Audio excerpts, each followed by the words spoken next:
7:30 in the morning, and we are. Say good morning. Good morning. I've been up since 4, waiting to do something. So now we're gonna do something. We're in the woods, and we're going to cut.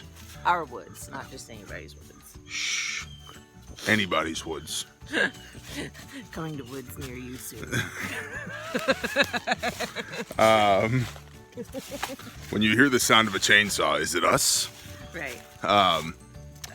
But we're back here on the back end of the property. We're gonna thin some standing dead timber for firewood for this winter, and cut a couple of paths in. There's one path that needs to get cleaned up.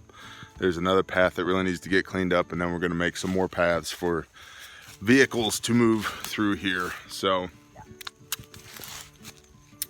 most of what we have back here is oak, pecan, there's some hickory, cedar, persimmon.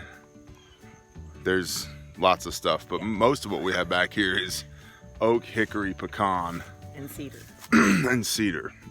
Yeah. And so oak, hickory, pecan, I will burn for firewood. Cedar, I will burn for campfire wood outside if needed. Right. Or they'll get turned into posts for somebody's porch. So, yank the dog. Okay. Okay. Walking. All right. Peeps. Bye, peeps. Hey, I'm gonna start cutting over here. Okay. Stay out of my fall zone. Oh, let's talk about PPE right quick. Personal protective equipment. Gloves. Over by the barn, honey. Hard hat. Safety glasses. A vest. And then chaps. Most people say you need to wear chaps. I'm not wearing chaps today. I'm not gonna lie to y'all. Oh yeah, I totally have chaps on. I don't have chaps on today. And the saw we're running is the 066. So, but if you're new to running a saw, I mean, even if you're old to running a saw, you should probably wear chaps. So, and if I was doing a lot of bucking today, I would probably be wearing chaps. But I'm not. I'm doing a lot of felling, and I know, well, you could still get hurt. I know. I'm aware. I know it. I'm just not wearing chaps today. Okay? Okay, cool. Good story. All right, so here we go. Okie dokie. So as we know, no plan survives the battlefield, which is why we're not married to plans. We're married to the tenets and the concepts of the plan. Cool story, T. What are we talking about? We're talking about the fact that the monstrous and mighty 066 Magnum, bored over and ported, 8 tooth sprocket, the whole 9, super powerful 8.4 kilowatt saw, ain't running. I just used it 2 days ago to fell some pretty big trees, a big willow and some big, what are those things called? Boat arcs in Texas 2 days ago, 48 hours ago. Actually, more like 36 hours ago. And ran like a champ, but right now, not so much. So it's running fine on a full tank of fuel. It's not running fine on a partial tank of fuel, which means I probably have a cracked fuel line, which is cool. And I'll figure that out and I'll deal with it. But you need 3 things to make combustion, right? Fuel, air, spark. Spark's good, air's good, so the fuel is giving me a hard time. So be it. But this is the homesteading rule of 3s. This is why you have 3 chainsaws.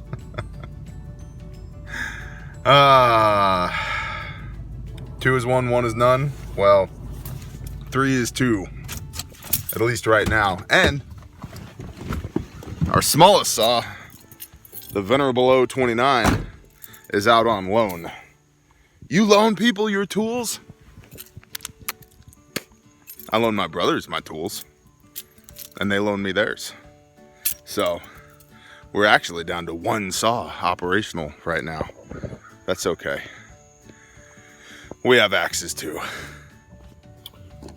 Well, I'm gonna say it's probably definitely the fuel line, because the fuel line, the fuel pickup tube, came apart in my hand when I went to check on this filter, which is heavy, which means it needs to be replaced. The filter obviously filters, right? But when the filter gets heavy, that means it's full of junk, which means it's time for it to go anyway. So it's always something, which is why we always have tools in the truck. But very brief, cool story on how this works. The piston goes up and down. When the piston comes on the bottom end of its stroke, there's a fuel line in here. There's two lines actually. There's one that comes from the bottom of the crankcase into the fuel tank that pressurizes the fuel tank. As that piston comes down, that compression coming this way forces pressure into the fuel tank.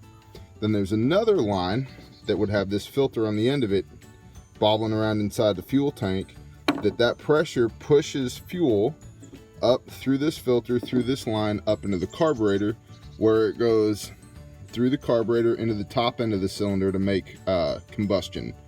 It goes boom, which spins the clutch, which turns the chain on the bar. But that pickup line is cracked so that it's not getting the proper, it's not getting 100% fuel into that line.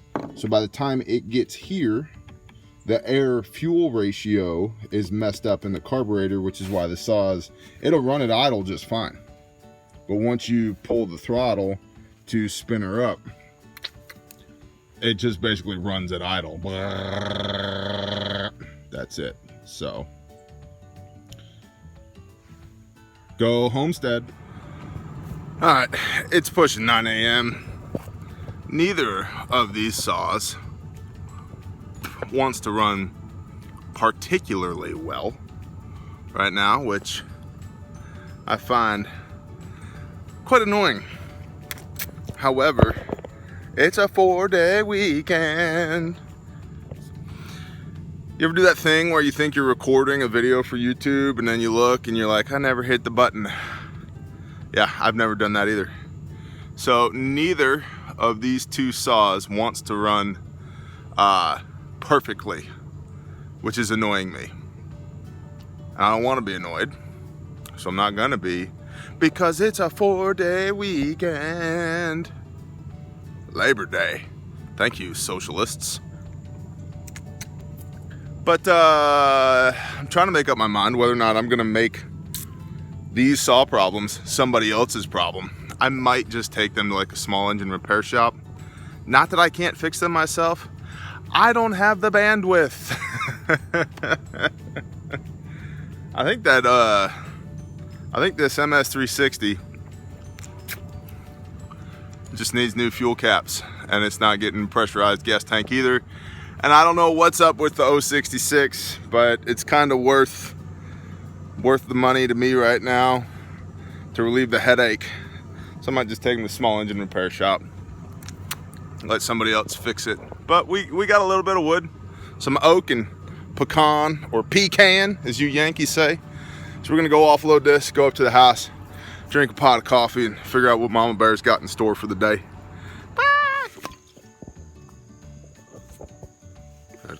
Had coffee in my beard. Well, much has happened since last we saw each other. I think that was Friday. Today's Sunday. But yeah, I went looking for Harmony, and she was nowhere to be found, because she and the doggo were hiking the property. And she hiked all of it. And that was the first time she's seen all of it. And she was smoked. By the time I found her, she was smoked. I was smoked and frustrated. So Saturday or Friday afternoon, we did nothing. We just hung out.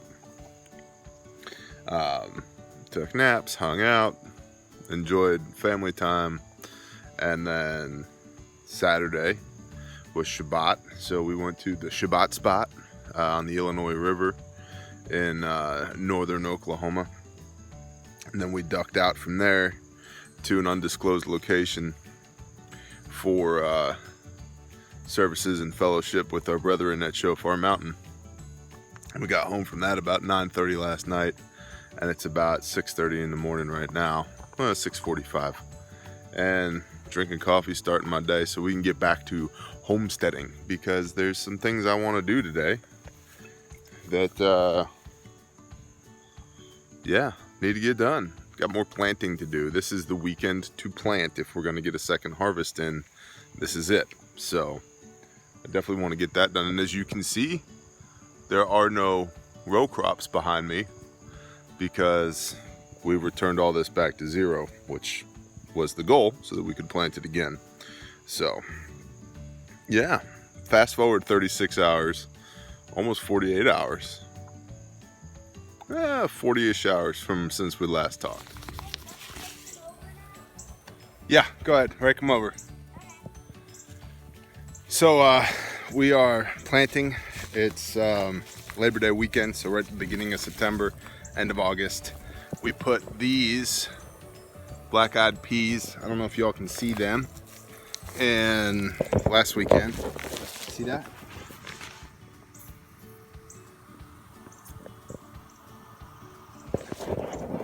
Put them in last weekend, and they germinated within days, but they were brand new, fresh.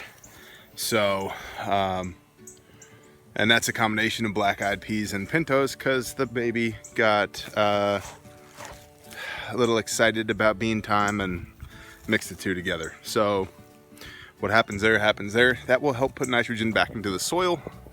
There, back there. We are hand digging these in. So right now we've got 3 rows of yellow wax bush beans, or 3 partial rows, and 3 partial rows of green beans, pole beans. Miss Ladyface is planting, what are you planting? Raspberries? Just got done with raspberries. Raspberries. Speak up so people can hear you. Just got done with raspberries. There you go. So you're planting raspberries.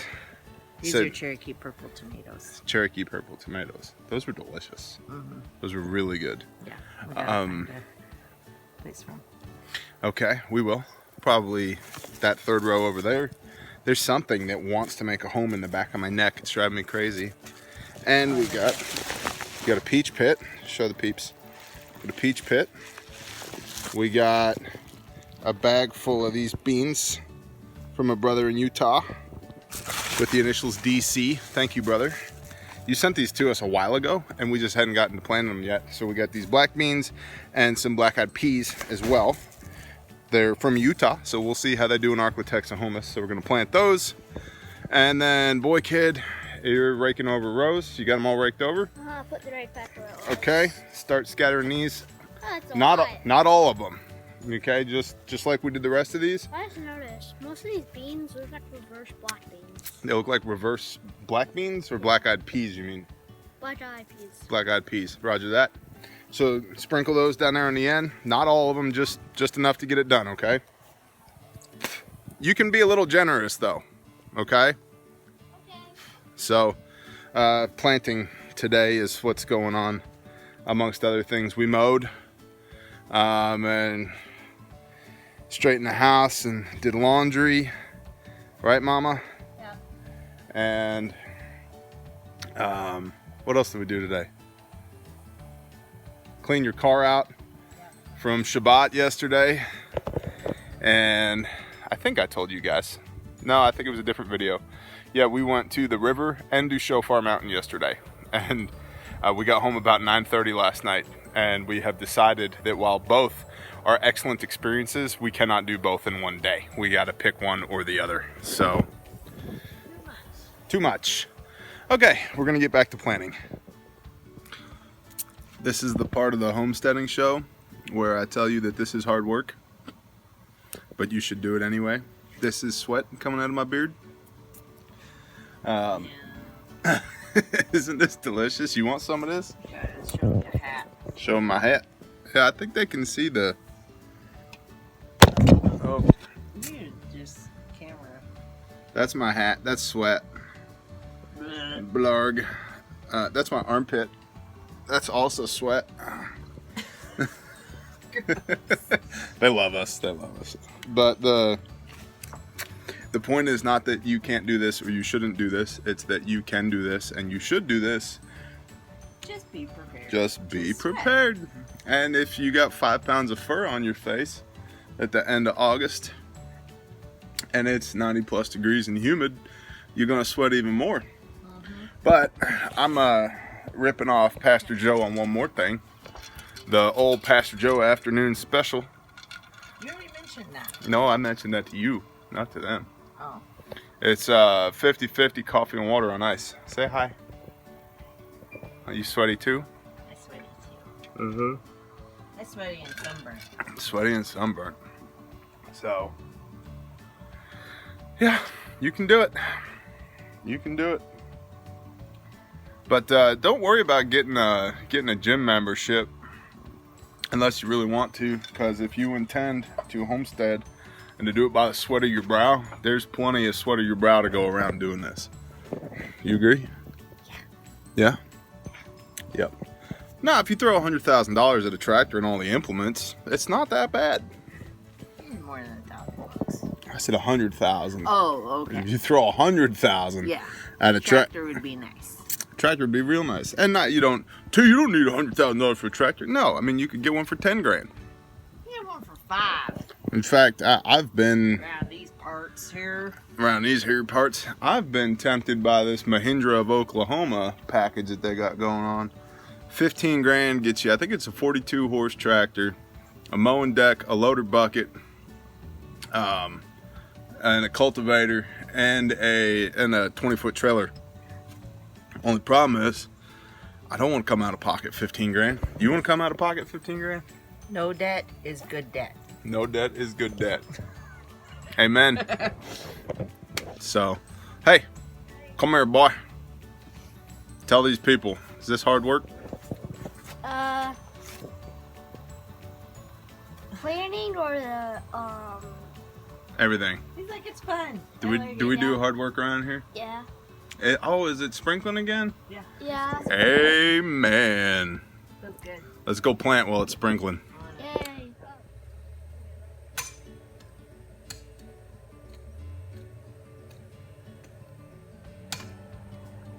Maybe it's too big. Okay, now we're removing this silver maple from the deck. They grew through the deck because this one said make it go away. What's up against the house? We already have water issues with the house.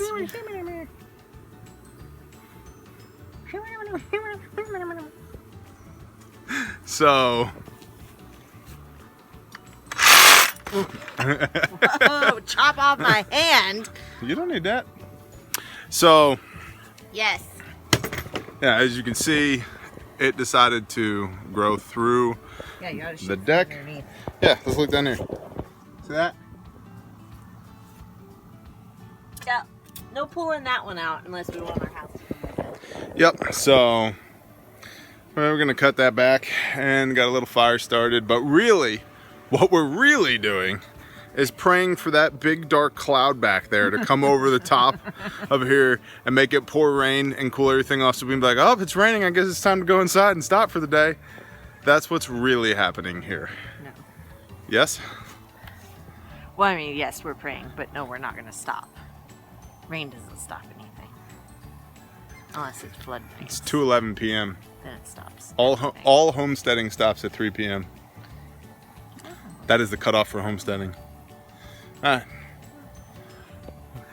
That's your I burn got a pump. good tan yesterday, man. Yeah, you really did. I did. I'm all rosy. Super rosy. Come on, rain. Come on, rain. Come on, rain. Oh, and so we planted 150 linear feet of beans there and 150 linear feet of beans there. Thank you, DC from Utah. Thank you, brother. Got all your beans in the ground. And we got some sweet peppers and hot peppers and gourds right here. Thank you, Millard and Milady, for those seeds. And we got a bunch more to plant if we're up to the task. And we got about 10 pounds of pintos and black-eyed peas to shell and potentially plant as well. So of the 6 50-foot garden beds that run down this way, we have 2 1/3 done. So if you're playing along in the home game, that leaves 3 1/3. 3 2/3 rather. Dang it, I wish it was 3 1/3. Alright, so yeah, and this stuff doesn't want to burn, so it is being acceleratized, also known as accelerated. Cool. Got anything else to say to these peeps? No. Okay, cool. And the maintenance crew is here, helping to landscape. And by landscape, I mean eat the seeds we just planted. They're actually fine as long as they don't turn that soil over too much. They're just eating bugs and... Oh yeah, get a bug. I love it when one of them gets a bug and the rest of them all flip out. That's a good chicken impersonation. So, 2.5 rows in. Yeah, get a bug. Get a bug. Give me your bug. Give me that. Give me that. It's my bug. This dopey over here. Okay, don't eat the seeds, dum-dums. Okay. Now, Harlan, I got a question for you. Shelling beans. Oh, yeah. Harlan, why'd you break the hoe? I was trying to get a rock for you. God bless you, son.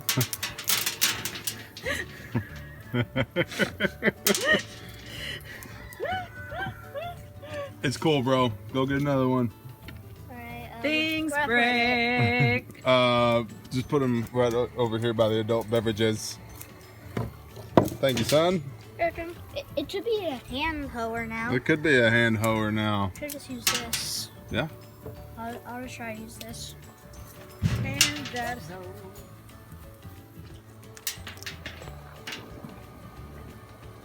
How do you make your son a man? You give them a hoe in their hand. Alright, it's almost 4 o'clock. We're headed into town for some beer and some bread and some milk. The basics. So, thus concludes our, I would say a day of homesteading, but it's been longer than that y'all have been with us on this video. So, thus concludes this homesteading video. Shalom, y'all.